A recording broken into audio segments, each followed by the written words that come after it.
네, 경랑에 빠져든 미 대선을 좀 자세히 분석해 드리겠습니다. 김재천 서강대학교 국제대학원 교수 나와 계십니다. 어서 오세요. 어서 안녕하세요. 예, 안녕하세요. 오늘 새벽에 전해졌습니다. 바이든 대통령 네. 스스로 이제 후보직에서 사퇴를 했거든요. 네. 결정적인 계기는 어디에 있었을까요?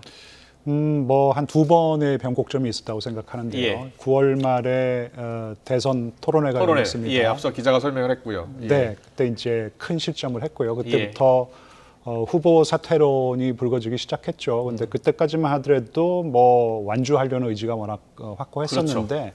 한국 시간으로 지지난주 일요일 7월 14일에 트럼프 전 대통령을 상대로 한 피격 사건이 있었습니다. 예.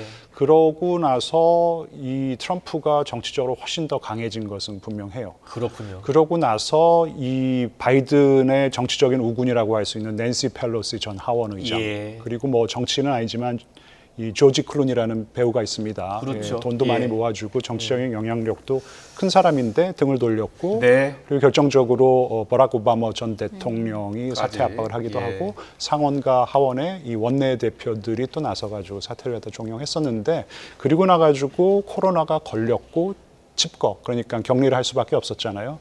그리고 나서는 조금 생각을 갖다 곰곰이 하고 아마 그 최종적인 결정을 내리는 데는 이 저 부인 질 바이든 여사의 어떤 권고도 있지 않았을까 이렇게 그렇군요. 조심스럽게 예. 생각해 봅니다. 예, 잘 들었습니다. 이게 현직 대통령이 전당대회를 앞두고 네. 바로 앞두고 이렇게 사퇴한 경우가 없죠.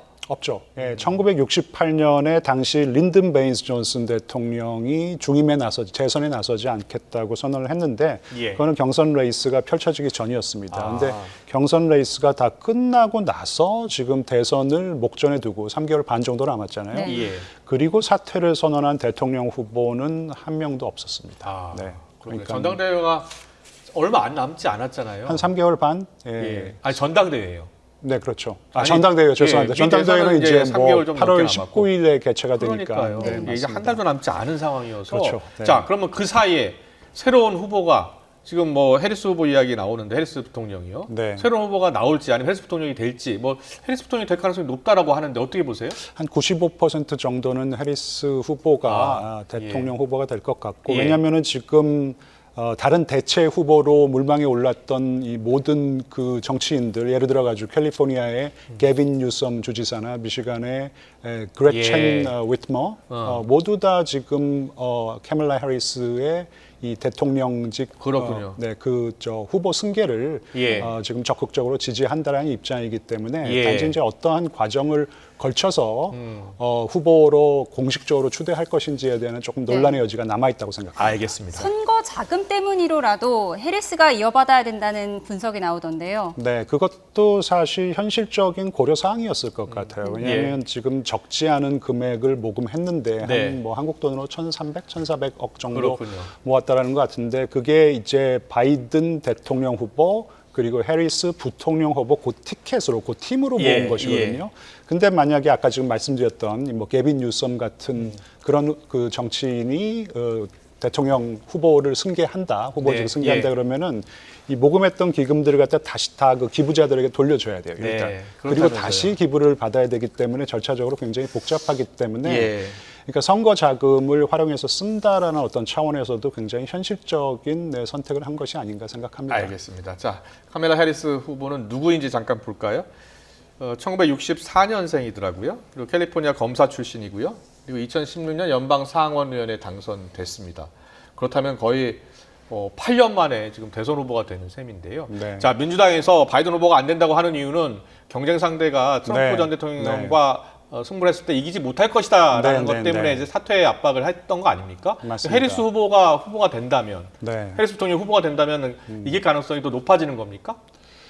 잠재력도 있고 그리고 예. 한계도 있다고 생각합니다. 잠재력은 일단 젊다라는 것. 예. 그죠? 지금 64년생이니까 그러네요. 46년생인 트럼프와 거의 한 20년 차이가 나거든요. 우리 20살 차이. 나이로 59세, 그렇죠? 예. 근데 이제 우리 나이 뭐 이제 그런 거 없으니까요. 예. 이제 59세가 맞고요. 59세? 예. 네, 그래서 이제는 트럼프에게 당신이 노쇠한 후보라고 그렇게 공격할 할수 수 있겠네요. 있습니다. 예. 그리고 바이든이 안타깝게도 민주당의 전통 지지층이라고 할 수 있는 여성표를 잘 결집하지 못했고 소수 인종의 표심도 사실 상당 부분 트럼프한테 잃고 있었던 상황이에요. 예. 근데 이 해리스 같은 경우에는 지금 여성이고 그래서 여성표를 좀 결집할 수 있는 어떤 잠재력이 있고요. 예. 그리고 아버지가 그 자메이카 출신 흑인이죠. 자메이카 그렇죠. 출신이니까요. 예. 그리고 어머니는 인도계 미국인이기 때문에 이 뭐 흑인이라고도 할 수 있고 아시아계라고도 할 수 있습니다. 그래서 소수 인종에게 이제 소구력이 분명히 있긴 있습니다. 예. 근데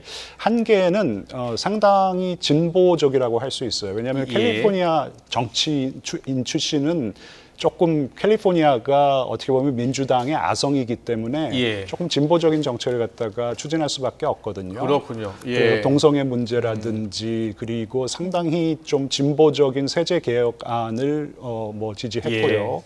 그리고 뭐 여러 하여튼 이 정책에 있어서 중도 확장성이 좀 없는 정책을 갖다 추진해왔던 것은 사실입니다. 네. 하나쯤 또 떠오르는 게 마리화나 합법화, 대마초 합법화도 지지를 했습니다. 그랬군요. 예. 그랬기 때문에 사실 이 전통적인 지지층을 결집할 수 있는 능력은 있지만 결국은 중도 확장성이 굉장히 중요하거든요. 특히 예, 이번 예. 선거가 역대급 비호감 선거기 때문에 네. 부동층이 매우 두텁다라는 거 아니겠습니까? 그래서 그렇군요. 부동층의 표심이 굉장히 중요한데 그리고 이 경합주라 그러죠. 예. 7개 정도 되는 경합주. 대부분 다 러스트벨트 지역에 있는 그런 주들인데 그들 주의 이 백인 노동자들, 특히 백인들의 마음을 얼마나 살 수 있을지 거기에 대해서는 조금 의구심이 있다라는 것이죠. 그래서 그렇군요. 경합주에서 어떤 경쟁력 측면에서는 조금 한계가 있어 보입니다. 네.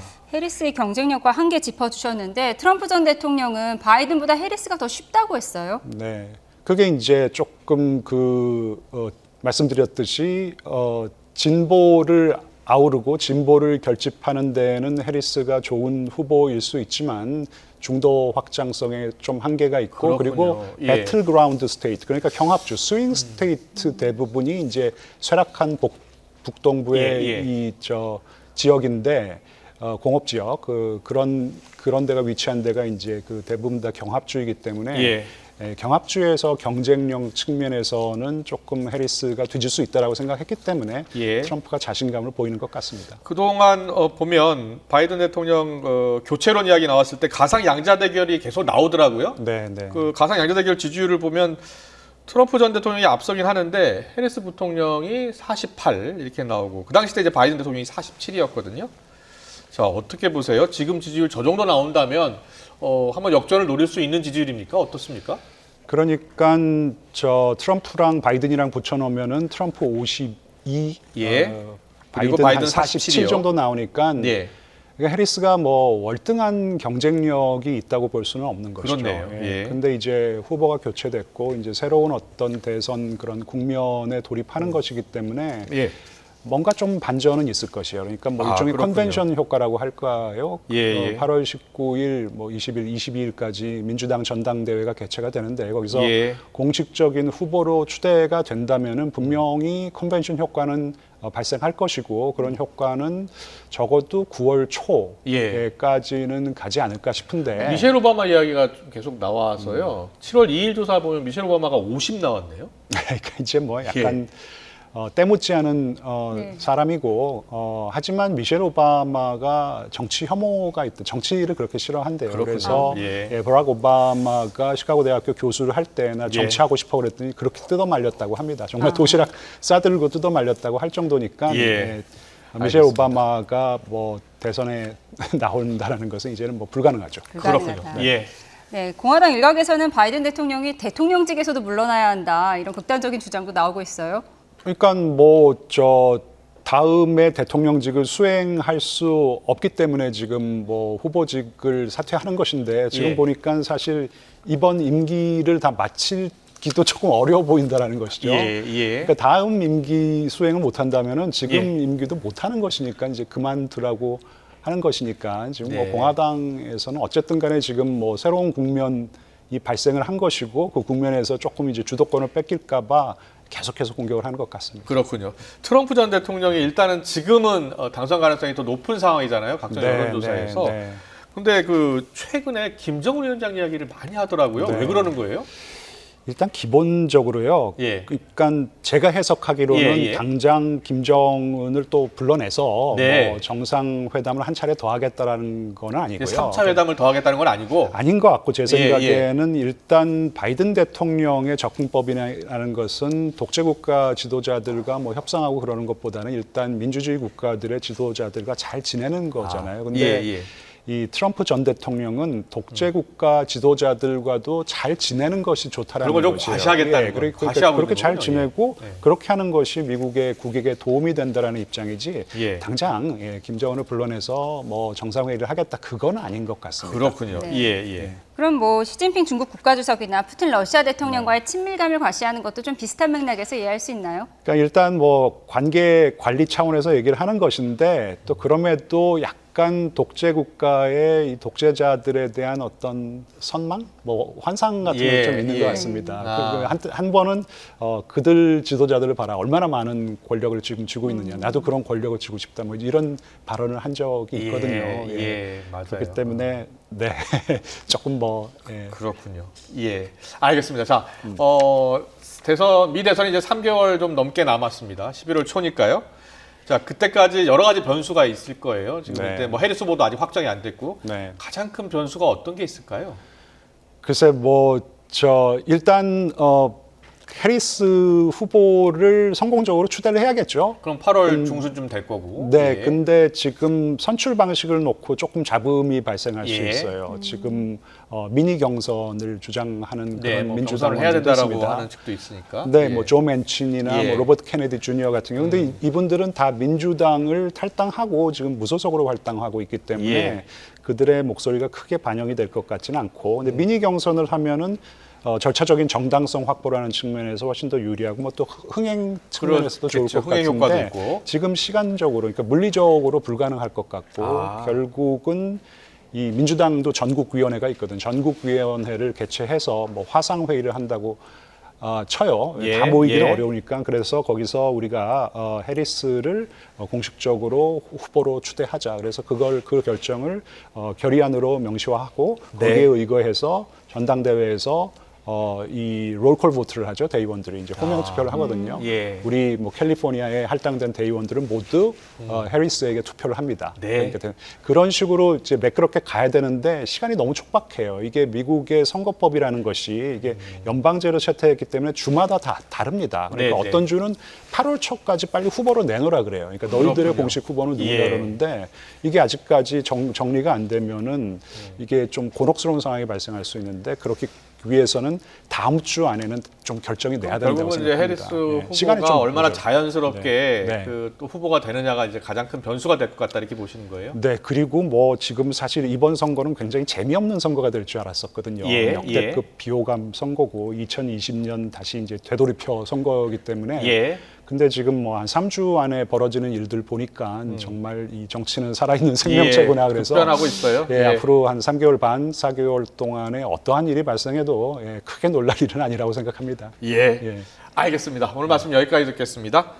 네, 바이든 대통령의 후보직 사퇴가 미 대선에 미칠 영향을 짚어봤습니다. 김재천 서강대학교 국제대학원 교수와 함께했습니다. 잘 들었습니다. 네, 고맙습니다. 감사합니다.